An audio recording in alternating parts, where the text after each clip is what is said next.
విశాఖపట్నంలో విషాదం చోటు చేసుకుంది. రాత్రి కురిసిన భారీ వర్షానికి అతిథి అనే 6 ఏళ్ల బాలిక గల్లంతైంది. అర్ధరాత్రి వరకు వెతికినా బాలిక ఆచూకీ లభించలేదు. ట్యూషన్ సెంటర్ నుంచి ఇంటికి వస్తుండగా వర్షపు నీటి ప్రవాహానికి అతిథి కొట్టుకుపోయింది. 15 గంటలైనా ఇంకా ఆచూకీ లభించలేదు. అధికారులు ముమ్మరంగా గాలింపు చర్యలు చేపట్టారు. 6 ఏళ్ల అమ్మాయి అతిథి మిస్సింగ్ పై మున్సిపల్ అధికారుల నిర్లక్ష్యంపై పోలీస్ కమిషనర్ అమితా గార్గ్ తీవ్ర ఆగ్రహం వ్యక్తం చేశారు.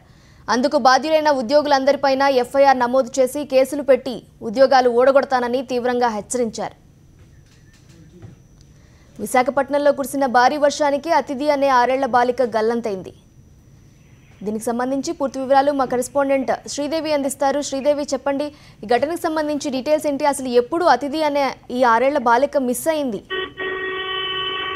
నీలిమ నిన్న సాయంత్రం 5 గంటల నుంచి కూడా 6 గంటల వరకు కూడా కురిసినటువంటి భారీ వర్షానికి 6 గంటల ప్రాంతంలో ఈ పాప 6 ఏళ్ల బాలిక టెంపెనీ స్కూల్ ఒకటో తరగతి చదువుతుంది. ఈ పాప అక్కడ అంటే ట్యూషన్ నుంచి తిరిగి వస్తుండగా కింద పార్క్ చేసినటువంటి కార్ లో వెళ్ళడానికి తను సిద్ధమైంది. ఆ సమయంలో ప్రవాహం బాగా వర్షపు నీటి ప్రవాహం బాగా జరుగుతుంది. ఆ సమయంలో తనకి ఆ నీటి ప్రవాహంలోనే తను అడుగు వేయడం, ఆ అడుగు కిందనే ఒక డ్రైన్ ఉందన్న విషయాన్ని గుర్తించలేకపోయింది పాప. దీంతో డ్రైన్ లో కొట్టుకుపోయింది. నిన్న సాయంత్రం నుంచి కూడా పాప కొట్టుకుపోవడంతో ఆచూకీ లభించగా తీవ్ర గాలింపు చర్యలు చేపట్టినప్పటికీ కూడాను పాప ఆచూకీ లభించలేదు.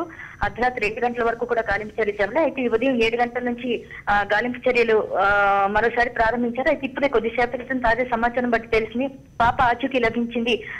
ఏ ప్రాంతంలో పాప కొట్టుకుపోయిందో ఆ ప్రాంతానికి కొద్దిపాటి దూరంలోనే పాప ఆచూకీ లభించింది మృతదేహం అని చెప్పి కొద్దిసేపటి క్రితమే ఒక సమాచారం అందుతున్నటువంటి పరిస్థితి నీలిమ మనకి కనిపిస్తుంది. అయితే పూర్తిగా ఇది ట్రైన్లు ఏవో రోడ్లు ఏవో తెలియని పరిస్థితి ఈ ప్రాంతంలో ఉంది. దీంతో తీవ్ర ఆగ్రహం వ్యక్తం చేస్తూ ఉన్నటువంటి స్థానికులు అలాగే జీబీఎంసీ తీరు కూడా చూశారు. నిన్న రాత్రి 9 గంటల వరకు కూడాను గాలింపు చర్యలు కానీ ఎటువంటి రెస్క్యూ టీం వాళ్ళ దగ్గర లేకపోవడం కానీ లేదా అర్ధరాత్రి ఏమైనా జరిగితే కూడా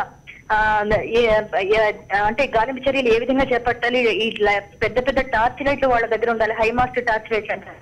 సో అటువంటి కూడా వాళ్ళ దగ్గర లేకపోవడం, అలాగే సరైనటువంటి రెస్క్యూ టీం అన్నది ఒకటి లేకపోవడం జీబీఎంసీలోను తీవ్ర ఆగ్రహానికి గురి చేసింది. అలాగే అక్కడ పాప ఆచూకీ లభించడానికి రాత్రిపూట పరిశోధన నిర్వహించేటువంటి వారిని రాత్రి హడావుడిగా 10 గంటలకు తీసుకురావడం జరిగింది. అయితే వాళ్ళు కూడా దిగలేకపోవడంతో అప్పటికే స్థానికులు ఎవరైతే ఉన్నారో లోకల్ కొంతమంది యువకులు చాలా మంది కూడా స్వచ్ఛందంగా ఉంచి పాప గాలింపు చర్యలు చేపట్టారు.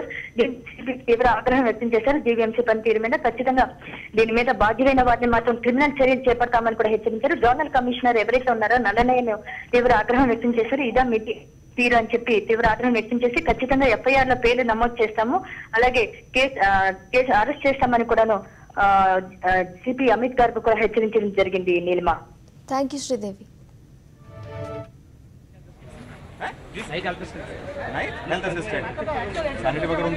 ఉన్నా సార్, తీసుకొస్తాను సార్. ఎప్పుడు వస్తున్నారు సార్? ఎప్పుడు వస్తారా? మీకు ఎప్పుడు ఇన్ఫార్మ్ చేశారు? 10 minutes 10 నిమిషాలు అక్కడ రావాలి. తొందరగా ఉద్యోగం తీస్తాము. నంబర్ పేరు డెసిగ్నేషన్ అన్ని ఏంటి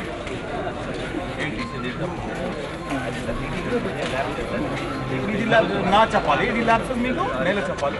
ఇప్పుడు మీరు ఎఫ్ఐఆర్లో మీ పేరు పెట్టాము, ఎఫ్ఐఆర్లో మీ పేరు పెట్టాము, అరెస్ట్ కూడా చేస్తాము. తర్వాత అర్థమవుతుంది.